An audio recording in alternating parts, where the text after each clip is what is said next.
Bonjour à tous. Aujourd'hui, une petite vidéo de présentation de l'escrime artistique. L'escrime artistique, qu'est-ce que c'est? Ça fait partie de l'escrime. Et même si vous ne l'avez jamais pratiqué, vous savez ce que c'est. Vous en avez vu dans les films, vous en avez vu dans les séries, vous en avez vu peut-être dans les spectacles dans la rue. C'est lorsqu'on organise un faux combat, une chorégraphie de combat, pour tout simplement éblouir le public, vous donner l'impression d'un vrai combat. Donc, particularité de l'escrime artistique par rapport à l'escrime olympique. Première particularité, ce n'est pas une discipline d'opposition, c'est une discipline de coopération. Vous n'avez pas en face de vous un adversaire, vous avez un partenaire avec lequel vous travaillez. Deuxième particularité, vous pouvez le voir, on peut faire de l'escrime artistique avec à peu près tout et n'importe quoi, ça dépend surtout de l'époque.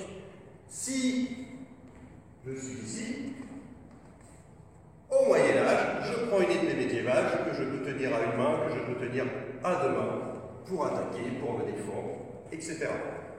Je peux aussi faire de l'escrime avec des armes qui ne sont pas en acier. Un bâton, une canne. Ici, nous avons un sabre, très connu dans tous les films de pirates. Là, le duo, rapière d'arme, car si je peux tenir une arme avec deux mains, je peux aussi avoir une arme dans chaque main. La rapière et la dague, c'est ce que vous voyez dans tous les films de mousquetaires.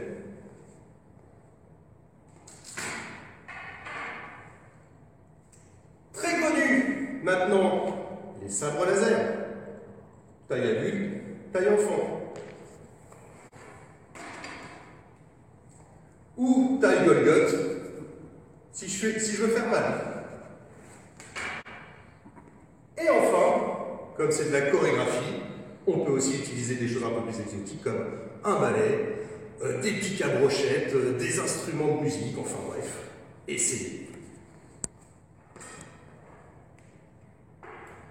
Donc l'escrime artistique permet de faire beaucoup de choses, à partir du moment où vous respectez 4 règles. La première, ne vous mettez jamais en danger, c'est la sécurité. On ne doit pas se faire mal. On utilise des armes en acier, ça peut briser des os, ça peut percer la peau. On fait très attention de ne jamais se toucher, quelle que soit la partie du corps que l'on vise. Deuxième règle, vous devez faire un spectacle pour un public. Donc il faut que le public prenne du plaisir. Faites quelque chose de joli, quelque chose qui est visible. Troisième règle, faites-vous plaisir. Vous avez vu plein de choses dans les films, si vous pouvez les reproduire, essayez de les reproduire. Vous pouvez faire des combats juste avec des mouvements d'escrime, vous pouvez aussi rajouter un peu de cascade, des roulades, des sauts, une table, ce que vous voulez. Quatrième règle, on ne répétera jamais assez, la sécurité. On fait tout pour ne pas se coucher, pour ne pas se faire mal.